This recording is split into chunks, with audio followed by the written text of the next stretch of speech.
Assalamualaikum warahmatullahi wabarakatuh. Pemirsa, di mana saja Anda berada, selamat berjumpa kembali dengan channel YouTube Insan Dongeng. Pada malam ini saya Bang Elgi akan melanjutkan dongeng Indonesia Madu Prahara bagian kedua, karya Motinggo Buse. Terima kasih kepada semua subscriber yang selalu setia menemani. Selamat mendengarkan.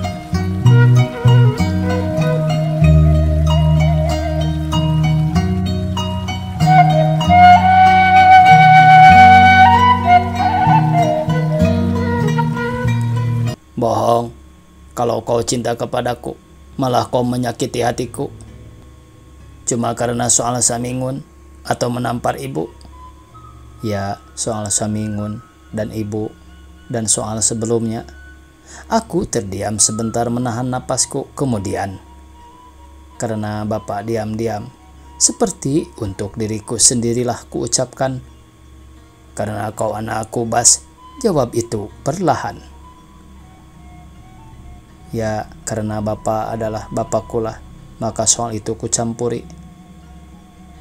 Aku tak ingin melihat percobaan membakar pabrik itu lagi, seperti pernah dilakukan oleh Thoyib dan dapat ditindas oleh Matlandak. Tapi lebih dari itu, tak ingin aku ada seorang yang kemudian karena sakit hati sampai menyita nyawa Bapak. Dan seperti banyak orang-orang tua lainnya, ia berkata, "Ah, lagamu." Aku terdiam dan belum pernah merasa sakit hati seperti malam ini melihat cara Bapak sendiri berkata begitu. Dan soal ibu yang kutampar itu, takkan kukatakan sebabnya. Aku juga tak kepingin melihat seseorang bertambah buncit perutnya karena sering disogoki uang, dan bertambah tajam rambutnya sampai kelak bisa menusuk langit. Karena aku masih mau meneruskan, kuteruskan juga. Selain itu, karena aku harus meninggalkan rumah ini sebab sudah pernah merasa diusir. Aku mohon dikasih tunjangan pemberhentian buat gaji 3 bulan tanpa dikurangi seperti Thoyib. Ia membantah, "Thoyib kukurangi karena mengganggu biniku. Itu suatu alasan. Lain alasan, ia sering mencuri kelapa buat dimasak bininya." Tanpa memperdulikan perkataannya, aku meneruskan, "Suatu soal lagi sebelum yang terakhir ialah aku mau mengajak Bapak meninggalkan kota ini dengan berdua saja." "Kita berdua, ibumu bagaimana?" "Tinggal setelah berterima kasih kepadanya dan dia diceraikan." "Maaf Pak, sebagai istri ia mempererat jerat di leher Bapak, dan yang terakhir mau mencobanya di leherku, tapi aku tak mau. Dan itu lagi satu sebab mengapa aku harus berangkat. Selain itu, aku tak kepingin melihat kejahatan-kejahatan lain. Ini kalau Bapak mau." Suaraku jadi perlahan. Beliau merasa terpukul agaknya, dan aku tidak dapat membiarkan buhul itu masih tersangkut di hati. Kulepaskan semuanya dengan terang-terangan. "Jika Bapak tak mau, terimalah semuanya sebagai jodoh yang mendiangkan api yang terpanas buat Bapak. Maaf Pak, karena aku masih berdoa. Semoga sejak aku pergi, tidak ada yang berani menyita nyawa Bapak. Berkat masih hidupnya Matlandak." Suaraku berhenti karena kerongkonganku sendiri merasa pahit, selain hatiku merasa lebih pahit. Aku telah lama memendam ini bertahun-tahun, dan makin tahun lebih pahit daripada buah maja. Aku sendiri merasa tidak patut, tapi cintaku kepada Bapaklah yang mengulurkan ketidakpatutan itu sendiri, dan kepatuhanku selama ini kepadanya. Begitu lama kami terdiam. Di depan kami mencorong sebuah corong pabrik, menjulang dan asapnya bermegah di siang hari. Malam begini Soleh kedinginan karena dia menunggu pabrik sebagai centeng. Hari-hari sebelum ini aku berada di bawah kepulan asap dan mendengar deru-derak mesinnya yang bersikacau itu. Tapi esok tidak lagi karena harus angkat kaki. Mana bisa Bapak menceraikan Giyem, Bas? Suara ayahku tiba-tiba membelah kesepian. Belahan itu disambunginya. Kau ingat pertama kali Bapak dan kau kemari? Kita mempunyai beberapa puluh perak yang telah dipotong oleh Mr. Safruddin dan mencari rumah. Kita dapatkan rumah beserta kayunya, sekaligus dan barangnya, tempat kita berdiam. Tapi kita akan dinerakakan kemudian. Tak bisa, Bas. Lembut dan kalah, tapi kemudian lain. Atau ada seorang lain yang akan menggantikan setelah ia kuceraikan. Tidak ada orang lain. Kalau tidak ada orang lain, ataukah bisa sendiri? Kemudian suaranya parau. Aku telah berjanji kepada Tuhan, bahkan bersumpah demi Allah, tidak akan menceraikannya. Sungguh, Bas, itu bertentangan dengan sumpahku. Sekarang terserah kepada Bapak, bertentangan dengan Tuhan atau bertentangan dengan diri Bapak sendiri yang lebih dekat dan melekat. Aku terdiam lama sesudah itu, kemudian suaranya beralun tapi tajam seperti ombak. Kalau tidak ada orang lain buatnya, apakah kau sendiri, Bas? Sungguh pertanyaan yang tidak aku sangkakan. Dengan cepat terlintas pandanganku ke hari-hari sebelum malam ini, hari-hari maksiat yang keji. Lama sebelum itu aku sudah merasa bila saja aku tidak masuk pabrik, ada saja kerja ibu di dekatku. Bila ia memandangku terasa aneh dan bisa menyilaukan. Aku pernah satu kali jatuh demam dan aku dikeroki dan dipijit-pijitnya. Aku pernah juga melihat suatu pertunjukan yang kurang ajar di kamarku sendiri, tapi masih dimaafkan karena mungkin ia tidak sengaja. Tapi 2 hari yang lalu ketika aku tidak masuk pabrik, aku berkurung dalam kamar, ia masuk dan lama berdiri di pintu. Kemudian seperti seekor singa ia menerkamku dengan kurang ajarnya. Ia kutampar dan mulai saat ini ia tidak bisa kumaafkan lagi sebagai ibu tiri ataupun sebagai perempuan, pun lagi sebagai bini bapakku sendiri. Oh, jadi begitu ya pemirsa ceritanya nih. Kalau begitu, pergi dari rumah ini, katanya marah-marah seolah mengibarkan bendera di tiang rumahnya. Memang rumah ini rumahnya, kuakui, dan bapak kawin sudah sewajarnya. Sebab ketika ibuku meninggal, aku masih kecil dan dibawa pindah oleh bapak dari kota kelahiran yang akhir-akhir ini sering kurindukan dan kutanyakan. Aku juga merasa bahwa dengan pabriknya ia telah menolong kami, aku dan bapak. Tapi aku juga merasa dengan pabriknya pula ia merampok seluruh diri bapak sambil mengibarkan benderanya. Betapapun wajarnya, sebagai manusia aku tak dapat membiarkan bendera penindasan itu berkibar terus-terusan, apalagi akan mencoba berkibar di atas kepalaku. Pernah ia keluar dari kamarmu dalam keadaan yang mencurigakan aku, Bas? Suara bapak tiba-tiba itu berdengus dan, kalau orang lain telah kubunuh kau, sambungnya. Naik darahku mendengar ini, kemudian, yakinkah Bapak terhadap hal itu? Dan kuceritakan apa yang terjadi 2 hari yang lalu. Kalau yakin, maka aku rela dibunuh. Aku yang tak rela membunuh, kata ayahku. Kenapa? Kini aku berdiri. Karena kau adalah anakku. Aku yakin Bapak pengecut juga, berselindung dalam kelemahan sendiri.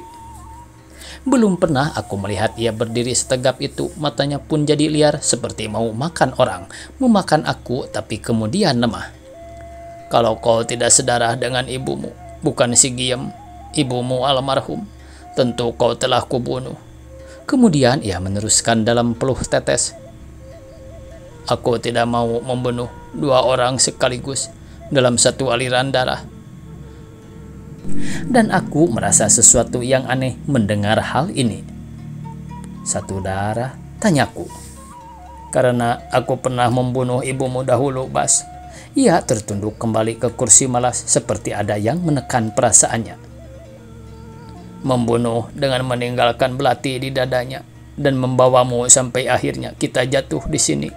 Suara itu bertetesan dari bibirnya sebanyak keringat yang menetes dari dahinya. Keringat yang melintasi dahinya itu dihapusnya dan seperti menyeberangi titian neraka. Bapak kelihatan amat takut oleh limpahan pikirannya, tapi ketika aku tatap pandangannya, alis mata Bapak menukik ke bawah, maka tahulah aku titian yang sedang diseberanginya saat itu tidak disenanginya. Benarlah dugaanku. Mungkin Bapak bersalah, Bas, tapi kesalahanku kukira cuma karena mencabut nyawa seseorang. Pembelaannya perlahan. Bagiku pembelaan ini sudah tidak kuhendaki lagi, sebab aku merasa pernah dibohongi. Cuma karena beliau tahu bahwa aku sangat percaya kepadanya, pernah kepada aku diceritakan beliau tentang kebaikan ibuku, dan diterangkannya kenapa kami meninggalkan kota kelahiranku. Menurut beliau, dahulu ibuku mati sesaat setelah aku dilahirkan. Karena tidak tahan menyandang duka, beliau segera memilih kembara jauh ke kota sampai kami terdampar kemari. Makanya ketika beliau kemudian kawin dengan Giem, dapat kupahami, kuterima semua dengan wajar. Aku menyesal 2 kali lipat ganda, kataku menahan kebencian yang mulai bertumbuh secepat cendawan di hatiku malam itu. Selain aku pernah dibohongi dengan cerita-cerita Bapak yang muluk, sekarang aku terpaksa dihadapkan kepada suatu cerita yang mengabarkan suatu perampasan nyawa orang yang pernah mengeramkan diriku selama 9 bulan di rahimnya. Tiba-tiba saja dalam otakku berderet cendawan kebencian itu, dan aku berusaha mencari tiap apa yang bisa menimbulkan tengkar. Aku sekarang makin memakinya setelah selama ini aku juga sering memakinya. Tapi lain dengan dulu, waktu makian itu berlumutkan cinta, makian di hati kini berlupur benci seorang anak. Mencabut nyawa seseorang, lantas melarikan diri, kataku membakarnya. Sekarang aku tahu benar-benar bahwa Bapak pengecut sebenarnya.